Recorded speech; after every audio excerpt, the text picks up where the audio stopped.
आता या राजकीय बातमीनंतर जाऊयात पुण्याच्या भोर तालुक्यात वादळी वारा आणि विजांच्या कडकडाटासह मान्सून पूर्व पावसाने जोरदार हजेरी लावली आहे।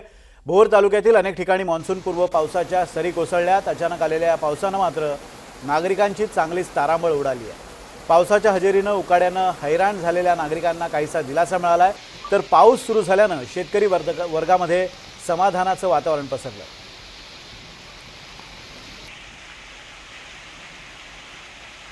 तर इकडे पुण्याच्या कोंढवा, सिंहगड रोड, आंबेगाव आणि कात्रज परिसरात हलक्या पावसाने हजेरी लावली आहे, त्यामुळे उकाड्याने हैराण झालेल्या पुणेकरांना काहीसा दिलासा मिळाला आहे। भारतीय हवामान विभागाने आज हलक्या ते मध्यम स्वरूपाच्या पावसाचा अंदाज वर्तवला होता, त्यानुसार आता पावसाने पुण्यात हजेरी लावली आहे।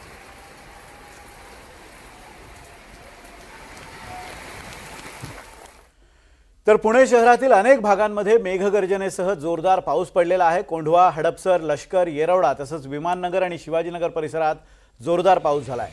तसंच एरंडवणे, सदाशिवपेठ, नारायणपेठ, कसबापेठ आणि शुक्रवारपेठ या भागात सुद्धा मुसळधार पावसाच्या सरी कोसळल्यात। स्वारगेट, पद्मावती, धनकवडी आणि कात्रज यासह सिंहगड रस्ता परिसरातही पावसाचा जोर आहे। वडगाव, धायरी, कोथरूड, कर्वेनगर, पाषाण, गणेशखिंड या भागातही पावसाने दमदार हजेरी लावली। एकूणच काय तर पुण्यामध्ये सर्वत्र मुसळधार पाऊस कोसळला आणि ही दृश्य आपण बघतोय। पहिल्याच पावसाने पुणेकरांची काय अवस्था झाली आहे। दिवसभराच्या उकाड्यानंतर पुणेकरांना या पावसामुळे मोठा दिलासा मिळाला। काही ठिकाणी विजांच्या कडकडाटासह जोरदार वाऱ्यामुळे वातावरणात अचानक बदल झाला।